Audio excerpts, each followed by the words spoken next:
Pies edge out the Demons to lock in not only a double chance potentially, but a collective sigh of relief this Friday night. For weeks, Collingwood's aura as the powerhouse, as the July premiers, has been tested. They've wobbled through late winter, losing to Crows, Hawthorn and Brisbane. And what once looked like a premiership lock, filled with certainty, began to look incredibly vulnerable. The top 4 spot now seems to be theirs, which was seemingly locked away at mid-season and looked under threat in the last couple of weeks. Let's get into it.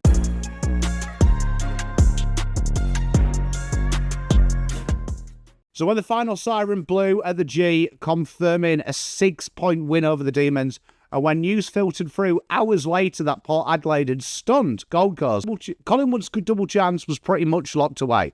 Black and white faithful knew one thing: September is a thing once again.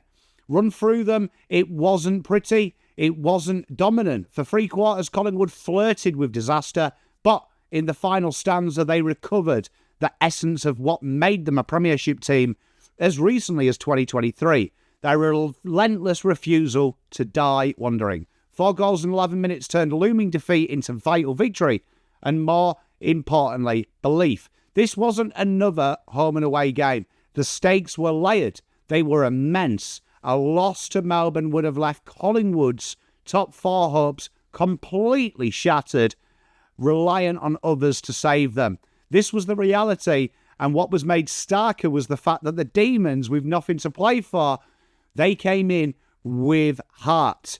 They were the freer, looser side for much of the night, and Craig McRae's team had to build its identity around them pressure moments. Heading into this clash, we have always said the Pies are close game specialists, and that tag won't be lost here. 4 losses by 6 points or fewer this year has chipped away at that myth though, and for once, Collingwood have looked human for large parts of this back end of the year. So this became more than a ladder battle. It became almost like a statement of whether Collingwood still have that ruthless late game DNA. And the answer after last night, for at least this one game, was yes. How did that game pan out? Waste and worry in the first quarter. Collingwood opened up brightly, but old wounds quickly showed. For quarter time, the stat sheet had a familiar story over the last few weeks. The Pies had more inside 50s, more territories, more chances, no scoreboard reward. 2 goals, 7 behinds to Melbourne's 3 goals straight. Every miss built the unease in the crowd. At one point, Elliott and Steele both pushed sets wide, which they always nail, and McStay fumbled in the contest when he usually clunks. The Demons, conversely, were ruthlessly efficient. Every inside 50 felt sharp, converted, and every opportunity taken. The Pies went into that quarter-time huddle a point down, but it felt like it should have been the other way. Bad kicking isn't just bad football. Sometimes it's corrosive for your morale. Collingwood fans had seen this before. Was this going to be one of them nights? Enter beast mode quarter 2 though. The Magpies may have been nervous in the first, but the second, they started to showcase their worth. Jordan de Goey was absolutely phenomenal, who enjoyed a stop-start season this year, but for this second quarter, it looked like a wrecking ball. De Goey was back. 8 disposals, 4 clearances, and a massive goal. Burst, power, poise through stoppage. Melbourne was scrambling around the contest, and Collingwood started to flicker that game light. De Goey's aggression opened the contest. Pendlebury's poise and Dacos provided that control to go with Pendle's polish. At one point, De Goey absolutely manhandled Petrarca, pumped the ball long. Brody Majacek bangs the mark. It reminded everyone of just how dangerous the Pies can be. And yet, despite the Pies' dominance, inaccuracy was persistent. By half-time, 6 goals 10 to Melbourne's 5-goal free, a 7-point lead that should have been 20-30. The Demons, still in it. They had a little bit of a swagger. The Pies, despite all the running, hadn't killed another side. Third quarter, the Demons came to play. Jeremy Howe returned to the back line only briefly, and after that first half, he was struck down with another injury curse, hobbled off clutching his groin, and it looked bad. We did say on the watch-along, we heard the word pop, mouth read him, so that was weird, and without Howe's presence down the back, structure again was exposed. Melbourne took advantage. Max Gawn imposed himself around the ground and took control. marks, distributing by hand. He played like an extra midfielder and at times an extra half forward. Clayton Oliver, Petrarca, they started to get some confidence. And Bailey Fritsch, he was finding separation with ease inside 50. The Demons went 5-2 for this quarter to Collingwood's 1-3. And suddenly, what had been a precarious Pies advantage now became a 10-goal 5-7-13 deficit. This was worrying. Melbourne led by 15 and top 4 dreams were about to be extinguished. But fourth quarter, to the Pies' credit, they were strong. Although they looked fallible, they looked very, very strong. It's built on belief, his finals, and the pressure and seizing the moment. And this is what they rediscovered in that fourth quarter. Ned Long snapped a truly remarkable goal from the pocket. A moment of audacity. That margin spread now to 8, and the Pies started to have a tail wag. Jamie Elliott marked strongly and converted. The Pies were now 2 points down. Then Steele Sidebottom, ever ageless at 33, still finds that moment, found a great intercept from a loose Melbourne rebound, delivered it on a shoestring to Schultz, who slotted the set shot, and Pies led for the first time since half-time, and momentum well and truly behind them. Dan McStay had a tough outing this game, but 7 minutes left, clunked a big contested grab, drilled the goal that would ultimately prove decisive. 4 goals in 11 minutes, vintage Magpies, the final quarter specialist, tight game specialist. The D's, they failed. Their forward entries this quarter collapsed to chaos, long bombs, panicking snaps, 3 behinds in a row. The Magpies, so brittle in recent close games, stood tall when it counted. When the siren rang, 11 goals, 16-82, beating Melbourne, 11 goals, 10-76. So let's look at the insights. How did this work? Now, this wasn't a classic in terms of skill and practicality, but tactically it revealed something about Magpies and what they're trying to build. Their pressure. The Demons won the clearance by 12, and this is often the case. On paper, that means control is gone. But Collingwood's tackling turned those clearances into shallow, wide entries. The lesson? In finals, contested pressure always beats raw clearance numbers.